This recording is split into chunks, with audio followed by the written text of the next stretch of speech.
영혼을 성장시키는 책 소개방 영성 책방입니다. 오늘은 조정민의 교회 속 반그리스도인을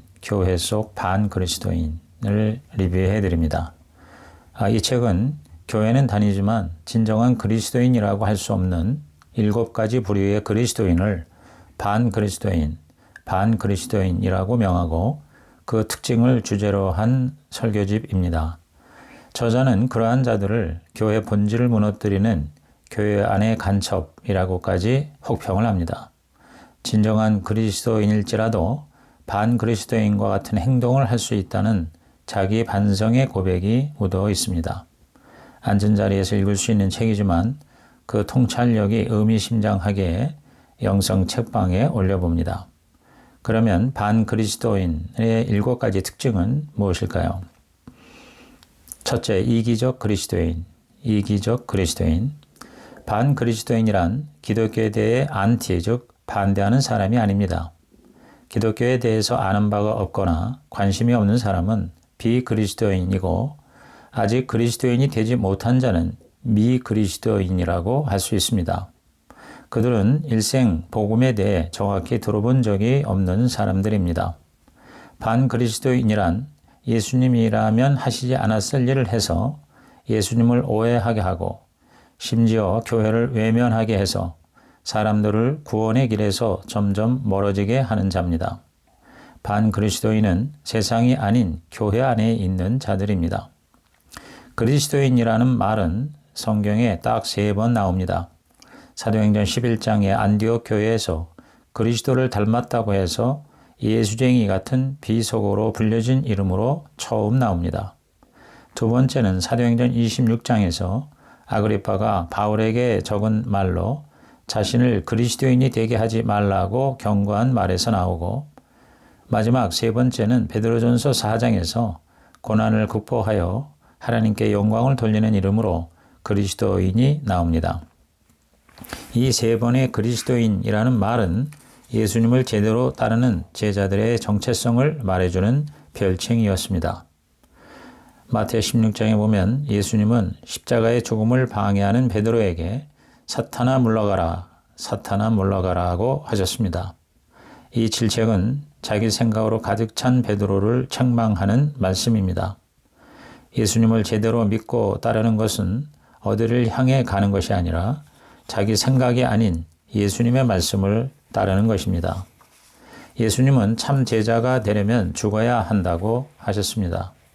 죽은 사람의 3가지 특징은 말이 없고 욕심이 없고 두려움이 없다는 것입니다. 예수님은 자기 목숨을 버려야 얻는다고 하셨습니다. 자기가 죽으면 진짜 목숨인 영생을 얻는다고 하셨습니다. 구원이란 없어질 목숨을 잃고 없어지지 않을 목숨을 얻는 것입니다. 예수님을 따르려면 자기를 부인해야 합니다. 자기 부인은 매 삶의 순간마다 자기를 부정하고 하나님을 긍정하는 것입니다.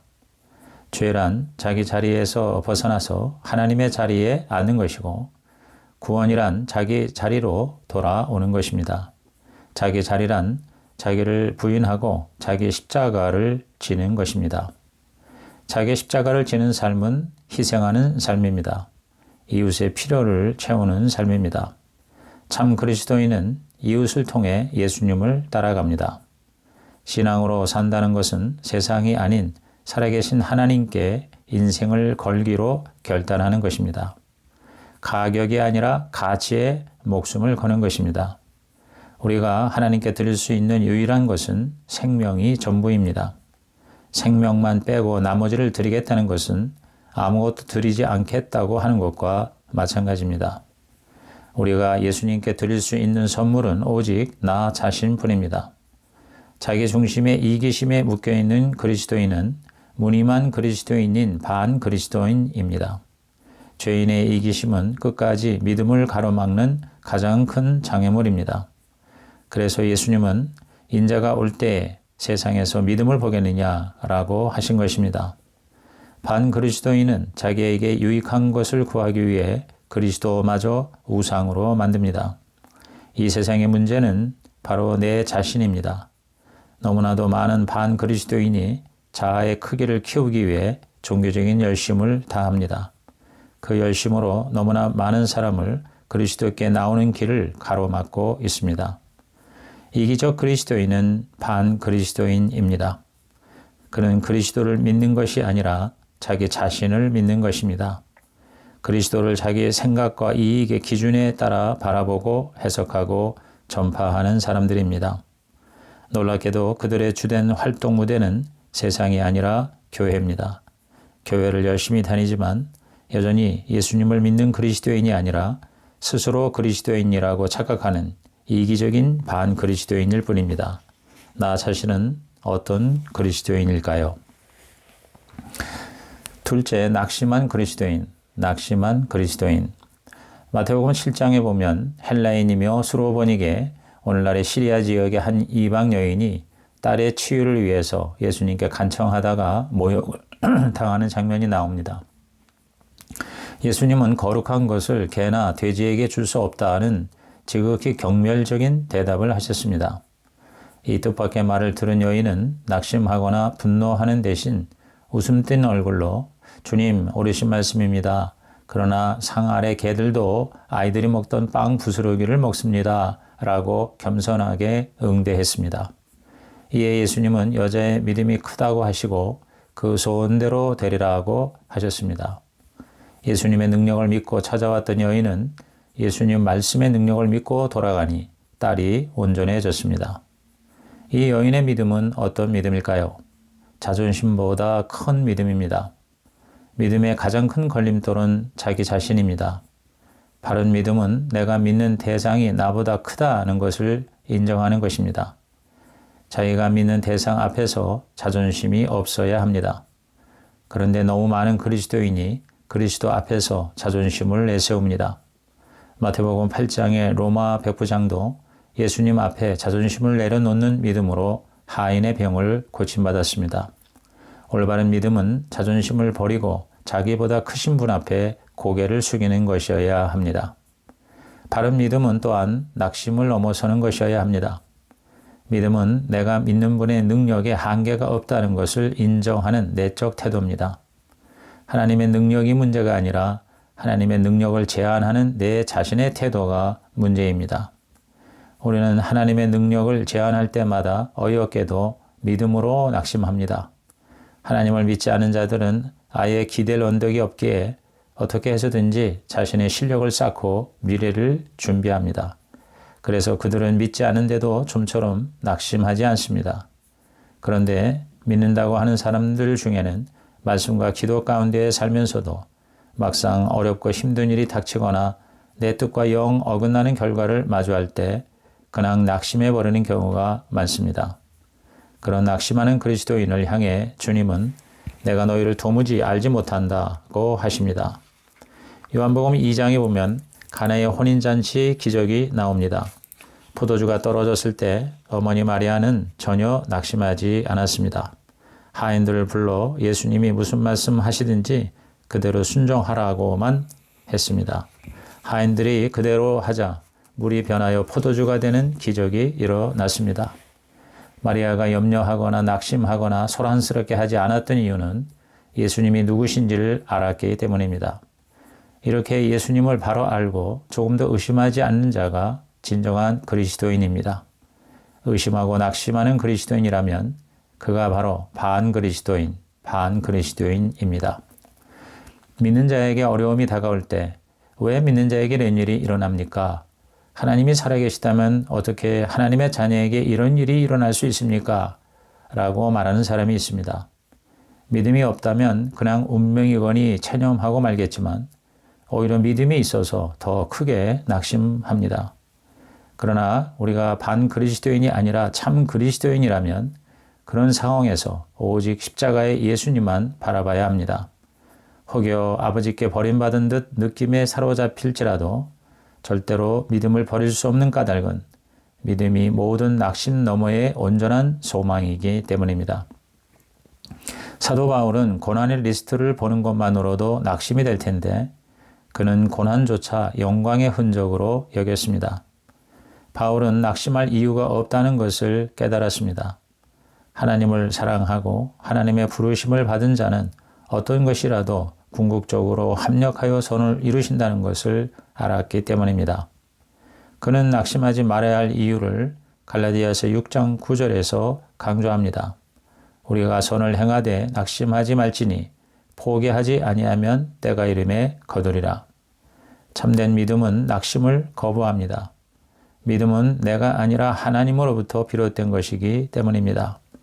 그 믿음은 하나님이 자녀들에게 낙심하시거나 또 자녀들을 포기하신 일이 없다는 것을 아는 데서 옵니다. 예수님은 낙심시킬 만한 사람들을 데려다가 제자로 삼으셨습니다. 제자들은 하나같이 실망스럽게 행동하며 낙심시킬 만한 일을 수없이 했습니다. 그러나 예수님은 낙심하신 적이 없습니다. 예수님은 제자들을 사랑하시되 끝까지 사랑하셨습니다. 우리도 예수님처럼 낙심하지 말아야 합니다. 낙심할 만한 상황을 만나도 하나님은 낙심하도록 내버려 두지 않으십니다. 말씀으로 힘을 얻는 사람은 더 이상 사람들 때문에 낙심하지 않습니다. 세상 사람 모두가 낙심하더라도 그리스도인은 낙심할 수 없습니다. 내 안에 계신 그리스도께서 낙심하는 법이 없으시기 때문입니다. 그리스도인의 사명은 사도 바울처럼 낙심하며 흔들리는 세상 사람들을 안심시키는 것입니다. 낙심하는 그리스도인은 반 그리스도인입니다. 셋째, 음란한 그리스도인. 음란한 그리스도인. 바울은 고린도전서 6장에서 성적 방종의 가치관에 젖은 채 그리스도인이 될 수 있다고 착각한 고린도 교회 반그리스도인을 향해 모든 것이 가하다고 다 유익한 것은 아니라고 일갈했습니다. 쾌락의 추구가 인간에게 더 많은 자유를 주는 것이 아니라 더 큰 굴레가 될 것이라고 경고합니다. 음란을 자연스럽게 생각하고 방종을 자유로운 삶의 방식으로 받아들이는 세상에서 진정한 자유란 거기서 벗어나는 것입니다. 허락된 자유는 한 가지 금지 위에 주어진 것입니다. 그 금지를 부정하는 것은 주어진 자유를 거부하는 일탈에 불과합니다. 모든 금지를 금지하는 자유는 결국 자유의 토대를 허물어 버릴 뿐입니다. 그리스도인의 자유는 죄로부터의 자유이면서 동시에 하나님을 추구하는 자유입니다. 예수님은 우리를 자유케 하기 위해 오셨습니다. 그 자유는 육체의 기회가 아닙니다. 자유의 본질은 욕망의 해방이 아니라 욕망의 멍해로부터의 해방입니다. 자유를 주신 목적은 진정으로 그리스도의 사랑으로 서로 사랑하는 것입니다. 예수님은 그런 서로 사랑의 자유를 새 계명이라고 말씀하십니다. 내 사랑으로는 사랑할 수 없습니다. 계명을 지킬 능력이 우리에게는 없습니다. 하나님이 주시는 사랑으로 사랑할 수 있습니다. 우리는 주님을 떠나 너무 많은 일을 하려고 합니다. 그러나 포도나무에 붙은 가지처럼 예수님께 붙어 있지 않으면 어떤 일도 제대로 할 수 없습니다. 사랑을 받지 않은 자가 하는 일은 무슨 일이건 자신에게 부족한 사랑을 채우는 수단이 될 뿐입니다. 구약의 전체 메시지는 음란으로 덮인 모든 우상으로부터 돌이키라는 것입니다. 어떤 우상으로도 우리 내면이 결코 채워질 수 없습니다.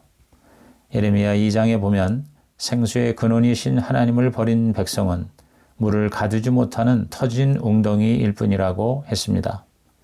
요한복음 4장에서 예수님은 사마리아 여인에게 예수님만이 우리 안에서 솟아오르는 생수라고 하십니다.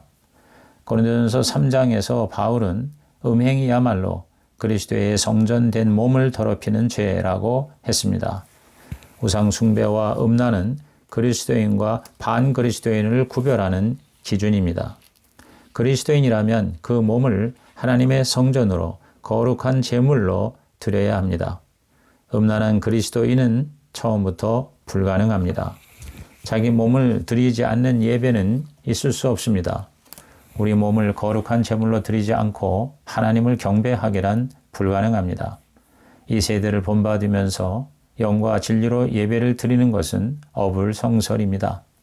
우리 마음을 온전히 새롭게 하지 않고 우리 정체성이 완전히 변하지 않고 하나님의 뜻이 무엇인지 분별하지 않고 영적인 예배를 드린다는 것은 그리스도인이라고 할 수 없습니다.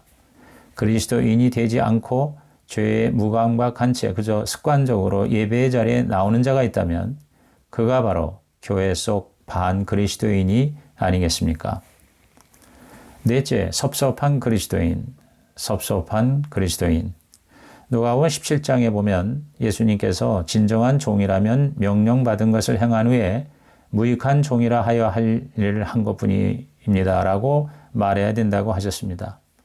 그 말씀은 그리스도인이라면 취해야 할 삶의 기본 태도에 대한 것입니다. 그리스도인의 삶에는 서운함이 없어야 한다는 것입니다. 무슨 일을 겪든 섭섭하다는 말은 입 밖으로 꺼낼 생각조차 하지 말라는 것입니다. 섭섭하다고 말하지 않기로 결심하라는 게 아니라 섭섭함으로 마음을 채우지 말라는 말씀입니다. 우리 마음에 감사가 가득하다면 절대로 섭섭타령하지 않을 것이라는 것입니다. 예수 믿고 구원받으면 자유와 기쁨이 넘치게 됩니다. 내가 누구인지 알게 되었기 때문입니다. 예수 믿는 것은 진정 내가 누구인가를 아는 것입니다.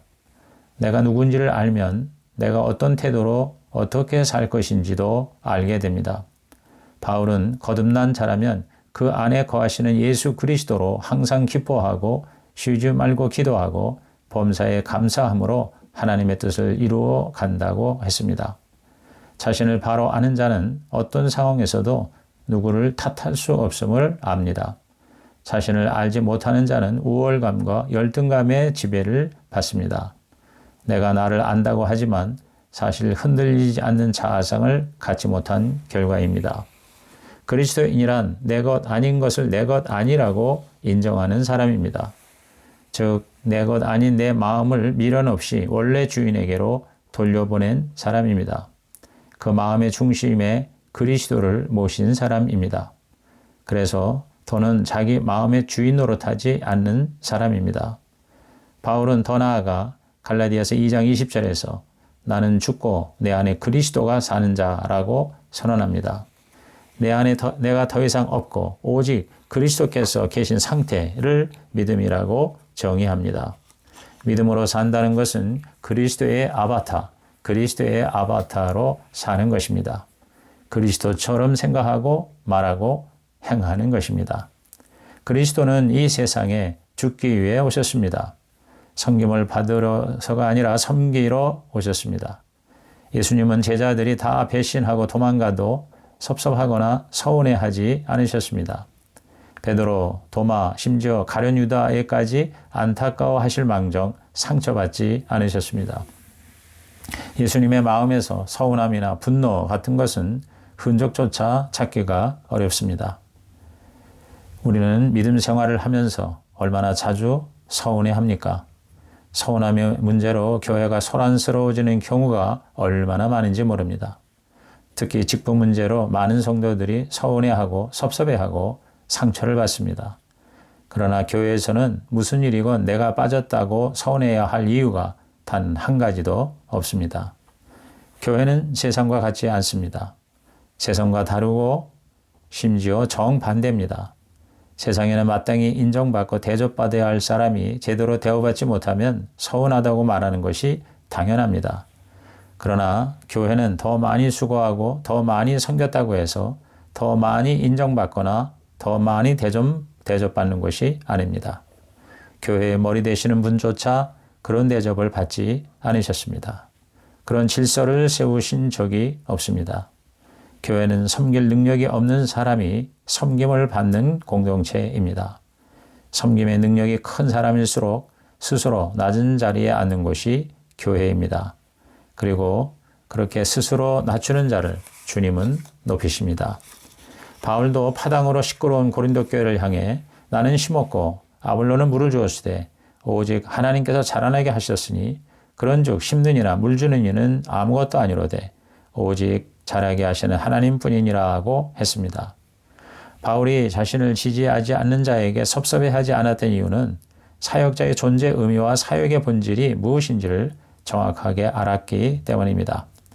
사역자들 간의 역할을 두고 경쟁한다는 것 자체가 어불성설입니다. 사역자는 성도를 섬기는 종일 뿐인데 어떻게 종을 우두머리로 하는 파당이 있을 수가 있느냐고 나무랍니다. 누가 무슨 일을 하건 믿음을 자라게 하시는 분은 오직 하나님 한 분뿐이십니다. 자기를 인정해 주지 않는다고 섭섭한 그리스도인이라면 반 그리스도인입니다. 예수님이 자기를 부인하고 자기 십자가를 지고 따르라고 하신 명령에 순종하는 그리스도인이라면 주의 일을 감당하다가 섭섭 타령을 하는 일은 평생 없을 것입니다. 혹시 당신의 마음에 섭섭함이 있습니까? 다섯째, 불만인 그리스도인, 불만인 그리스도인. 이기적인 그리스도인, 낙심한 그리스도인, 음란한 그리스도인, 섭섭한 그리스도인 모두 다 반 그리스도인입니다. 만족이 없고 감사가 없는, 그래서 늘 불만인 그리스도인도 참 그리스도인이 아니라 반 그리스도인입니다. 우리 모두 은혜로 구원받았습니다. 그래서 언제나 감사합니다. 은혜와 감사와 은혜는 손바닥과 손등의 관계입니다. 감사가 곧 믿음이요 구원입니다. 누가복음 17장에 보면 나병 환자 10명이 예수님에 의해 완전 치유받은 사건이 나옵니다. 예수님은 그들을 불쌍히 여기사 치유하시고 구원하셨습니다. 예수님은 누구나 간절한 마음으로 나오면 다 불쌍히 여기십니다. 그런데 치유받은 10명의 나병 환자 중에 한 사람만이 예수님께로 돌아와서 엎드리며 감사했는데 그는 유대인이 아닌 사마리아 사람이었습니다. 그는 자기 병이 나은 것보다 예수님이 그의 병을 낫게 하신 사실에 감사했습니다.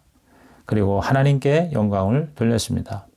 병 나은 사실을 제사장과 가족에 가서 확인받는 것보다 예수님께 감사하는 것을 더 중요하게 여긴 사람은 이방인 취급받던 사마리아인 한 명뿐이었습니다. 예수님은 나머지 9명은 어디 가느냐고 안타까워하셨습니다. 하나님은 하나님의 백성에 대한 기대가 있습니다. 고침받은 자들은 병고침 받은 것만 생각했지 주님과의 관계는 생각하지 못했습니다. 아마도 나중에 천천히 예수님을 찾아가면 되겠거니 생각한 것 같습니다. 그러나 감사는 때가 있습니다. 감사는 즉시 해야 기회를 놓치지 않습니다. 감사는 받은 선물의 가치를 확인하는 방법입니다. 감사하는 자가 언제나 더 큰 은혜를 받습니다. 무엇보다 감사는 감사하는 대상을 더 기쁘게 합니다. 그래서 하나님의 더 큰 선물, 더 큰 축복을 받을 수 있는 것입니다. 9명의 유대인은 자신에게 일어난 일에 집중하느라 예수님과 감사를 잊었습니다. 그러나 한 명 사마리아인은 자기를 고쳐주신 예수님을 기억하고 감사로 그 은혜를 기억했습니다. 감사는 하나님이 하신 일을 기억하는 곳에서 출발합니다. 모든 감사의 근원은 하나님이십니다. 범사에 감사하는 것은 하나님의 뜻입니다. 바울은 범사에 감사하고 모든 일에 감사하라고 했습니다. 하나님이 우리의 감사를 기뻐하시는 것은 감사가 드물기 때문입니다. 죄인은 불평을 좋아하고 의인은 감사를 좋아합니다. 예수님은 돌아온 한 명의 사마리아인을 통해 감사가 곧 믿음이고 감사가 곧 구원임을 가르쳐 주십니다. 매사 불만스럽고 불안한 이유는 감사를 잃었기 때문입니다. 감사의 깊이가 믿음의 깊이고 사랑의 깊이입니다. 내 안에 감사가 없다면 일생 한 번도 주님께 온전히 돌이켜 본 적이 없기 때문입니다. 평생 그리스도 주변을 서성이지만 그 중심은 언제나 세상을 향해 있는 반 그리스도인이기 때문입니다. 회개하고 나서도 계속 불만이라면 제대로 회개하지 않은 것입니다. 감사하지 않는 반 그리스도인의 특징은 으뜸되기를 좋아하는 것입니다. 또 반 그리스도인의 특징은 환대할 줄 모른다는 것입니다. 다른 사람을 비방하는 버릇은 반 그리스도인이 보이는 심각한 증세입니다. 그는 다른 사람을 좋게 얘기하는 법이 없고 무슨 일이건 좋게 말하는 적이 없습니다. 자기만 아니라 다른 사람들에게도 비방의 대열에 끌어들입니다. 얼마나 많은 교회가 불만에 찬 반 그리스도인들로 인해 고통을 겪습니까? 얼마나 많은 그리스도인 공동체들이 감사할 줄 모르는 반 그리스도인들로 인해 다툼과 분열의 고통에 시달리는지 모릅니다. 혹시 나 자신이 그 고통의 원인은 아닙니까? 6째, 불쌍한 그리스도인. 불쌍한 그리스도인. 고린도서 15장은 부활장입니다. 여기서 바울은 자기가 사울에서 바울이 된 이유를 말합니다. 그것은 바로 예수님의 부활입니다. 그는 예수님의 부활을 계시로 받았고 또 실제로 부활하신 예수님을 보았습니다. 사울은 예수 믿기 전 스스로도 괜찮은 인물이었습니다. 빌립보서 3장에 보면 바울은 베냐민 지파 출신으로 정통 유대인이요 바리새인이요 율법의 의 자체였습니다. 그는 히브리인 중에 히브리인이었습니다. 그랬던 그가 십자가에 못 박힌 예수, 사흘 만에 부활하신 예수님을 만나자 허상에서 실상으로 바뀌었습니다. 그의 허상은 그토록 열심히 하나님을 섬겼는데 그 모든 섬김이 하나님을 대적하는 일이었다는 사실입니다. 이제 그의 기준은 완전히 뒤바뀌었습니다. 모든 것이 예수를 아는 지식에 비해 배설물이 되었습니다. 바울은 실상의 눈을 뜨자 모든 것이 허상임을 깨달았고 충격에 빠졌습니다. 바울도 베드로도 허상에서 눈을 뜨고 십자가와 부활에 합당한 실상으로 옮겨졌습니다. 부활의 소망을 안고 영원을 향하게 되었습니다. 부활은 신앙의 클라이막스입니다.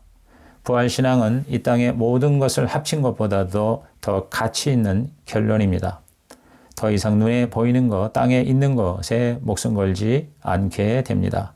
그것이 바로 믿음의 여정입니다. 다윗의 후손으로 오신 예수님은 더 이상 인간이 복에 목마를 까닭이 없다는 진리를 선포하셨습니다. 믿음의 백성, 언약 백성이 왜 불쌍할 수 없는지, 아니 오히려 왜 하나님의 자녀들이 세상을 불쌍히 여겨야 하는지를 가르쳐 주셨습니다. 예수님이 바꾸시니 복의 기준은 바로 산상수훈의 팔복이 되었습니다. 그것은 땅의 복이 아니라 하늘 복입니다. 예수를 아는 복, 예수를 믿는 복, 예수를 누리는 복이 진정한 복입니다. 예수님이 보내주신 진리의 영, 보혜사 성령이 내 안에 오시는 것 이상의 복은 없습니다. 땅의 것들은 여전히 필요하지만 필요일 뿐 그 이상도 그 이하도 아닙니다. 하나님을 추구하는 삶 자체가 복 있는 삶이며 하나님을 거부하는 삶 자체가 저주받은 삶이라는 것을 알게 됩니다. 과연 누가 불쌍합니까? 하나님을 믿는데 소유한 것이 없는 사람일까요? 하나님을 믿지 않는데 모든 것을 소유한 사람일까요? 하나님을 모르고 막강한 권력과 부를 가진 자입니까? 하나님을 믿으면서 가진 고생을 하는 자입니까? 고린도후서 11장에서 바울은 자신의 고생과 없는 것과 약한 것을 자랑한다고 했습니다. 무엇 때문일까요? 바로 그것이 곧 하나님의 강하심을 드러내기 때문입니다. 바울은 불쌍한 그리스도인들, 자기를 불쌍히 여기는 그리스도인들을 위해서 기도하면서 그들이 결코 불쌍한 존재가 아니라고 선포합니다. 바울은 그리스도를 따르면서도 불쌍한 그리스도인이 되는 이유를 에베소서 1장에서 설명합니다. 첫째, 하나님을 몰라서고, 둘째, 천국의 소망과 영광을 알지 못하기 때문이고, 셋째, 하나님의 능력이 얼마나 큰지를 몰라서이기 때문입니다. 부활은 이 세상의 모든 틀에 박힌 사고를 무너뜨립니다. 예수님은 한계가 없으시고 불가능이 없으십니다. 부활하신 예수님을 알고 부활신앙으로 세워진 교회를 알면 모든 것이 달라집니다. 교회는 음부의 권세가 흔들지 못합니다. 아무리 작은 교회라도 예수님의 몸이라면 결코 작지 않고 결코 부족함이 없습니다. 아무것이 없더라도 그는 결코 불쌍한 그리스도인이 아닙니다. 그리스도를 알지 못하는 세상이 불쌍한 것입니다. 그들은 아무리 많이 가져도 부족하고 아무리 많이 먹어도 허기지고 아무리 많이 마셔도 목마를 뿐입니다.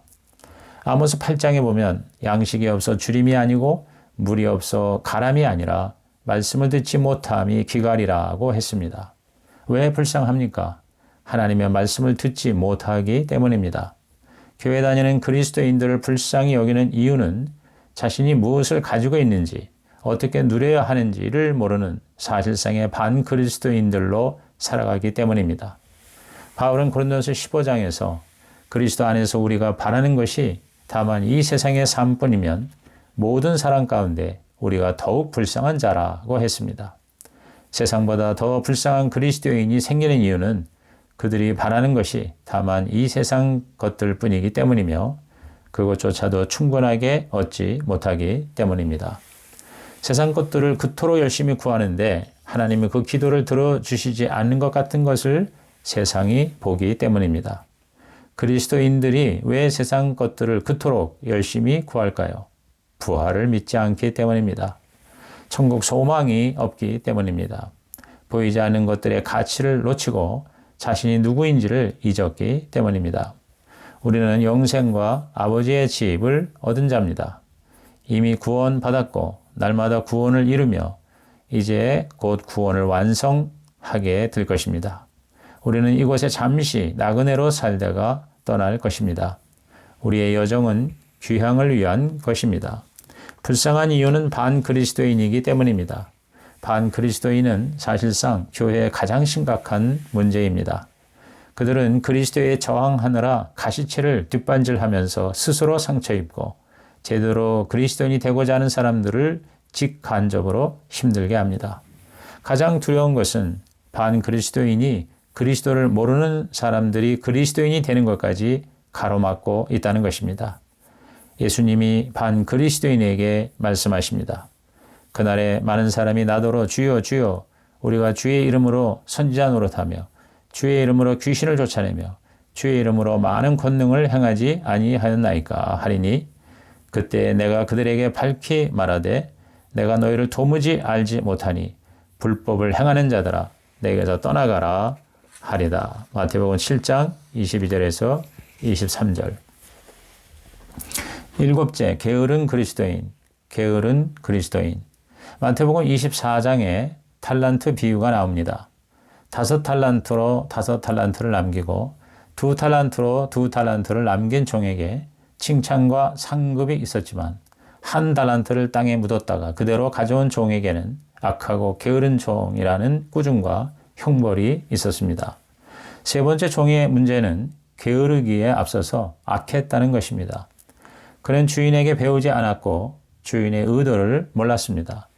주인이 왜 그를 고용했으며 왜 1달란트라는 큰 돈, 오늘 시세로 30억이 넘는 돈을 맡기고 떠나는지 주인의 입장에서 생각하지 않고 자기 생각만 한 것입니다. 세상에 어느 주인이 돈을 땅에 파묻어 놓으라고 종들에게 큰 돈을 나누어 주겠습니까? 이 종이 주인을 보고 엄격하고 가혹하다고 비난조로 말한 것은 평소의 불만을 내뱉은 것에 불과합니다. 그는 주인에게 배울 것을 배우지 않았고 주인을 공경하는 대신 속으로 비난했고 주인이 맡긴 것을 감사하지 않았으며 자기의 일에 정성을 기울이지도 않았습니다. 결국 결산을 끝낸 주인이 이 악하고 게으른 종에게 맡겼던 것을 회수하여 책임을 다한 다른 종에게 넘겨주고 맙니다. 이 비유는 구원받은 그리스도인이 어떻게 살아야 하는가를 말해주는 이야기입니다. 구원은 포괄적인 자유입니다. 주님은 구원받은 우리에게 자유의지와 함께 엄청난 재능을 맡기십니다. 자유의지의 폭은 크지만 주님의 뜻에 어긋나거나 반하는 자유까지 주어진 것은 아닙니다. 믿음에는 우선순위와 그것을 아는 지혜가 필요합니다. 하나님의 뜻을 알아야 합니다. 하나님과 사람과의 관계가 불편한 이유는 교만 때문입니다. 자기 자신에게 몰두하는 사람은 이웃에게 무관심하기에 게으른 사람과 같습니다. 자신보다 이웃을 부지런히 대접하는 사람이 바로 부지런한 사람이요 지혜로운 삶입니다. 마태복음 7장 12절은 황금률입니다. 무엇인지 남에게 대접을 받고자 하는 대로 너희도 남을 대접하라. 대접하려면 게으를 수 없습니다. 게으르면 선하게 살고 싶어도 그렇게 살기가 힘듭니다. 게으른 사람은 그리스도인으로 살기가 사실상 불가능합니다. 예수님은 제사장, 바리새인 등을 게으른 자로 선한 사마리아인을 부지런한 사람으로 소개했습니다. 악하고 게으른 종교인들은 사람들 앞에서 천국문을 닫느라고 부지런합니다. 애써 교인을 데려와서는 자신들보다 더 악한 자로 만드느라 부지런합니다. 사람들을 참된 그리스도인의 길로 안내하는 데에는 관심도 없습니다. 바울도 한때 하나님을 대적하는 일에 부지런했으나 깨닫는 순간 미련 없이 돌이켰습니다. 그래서 그는 세월을 아끼라 때가 악하니라 라고 권면합니다. 그 말은 하나님의 시간을 구원하라, 하나님의 시간을 구원하라는 뜻입니다. 하나님의 뜻을 알고 주어진 사명을 깨달아 세상의 시간을 하나님이 일하시는 시간, 즉 카이로스로 바꾸는 것입니다. 악한 자에게 속해 있는 시간을 되찾아오는 것이 바로 구원입니다. 빼앗긴 시간을 도로 찾아오는 것이 하나님의 나라입니다. 마귀의 시간을 하나님의 시간으로 바꾸는 것입니다. 흘러가는 시간을 영원의 시간으로 건져 올리는 것입니다. 게으른 하나님, 게으른 예수님이란 상상할 수도 없습니다. 그리스도인은 두 가지 측면에서 게으르지 않습니다. 첫째, 세상 속에서 크로노스의 시간을 활용하는 데에 게으르지 않습니다. 둘째, 세상의 시간을 하나님의 뜻 안에서 카이로스의 시간으로 건져 올리는 데 게으르지 않습니다. 게으른 그리스도인이란 없습니다. 부지런하다고 다 그리스도인은 아닙니다. 그러나 게으르면서 그리스도인일 수는 없는 것입니다. 만약 게으른 자가 스스로 그리스도인이라고 주장한다면 그는 필시 반그리스도인일 것입니다. 이상으로 조정민의 교회 속 반그리스도인, 교회 속 반그리스도인의 리뷰를 마칩니다.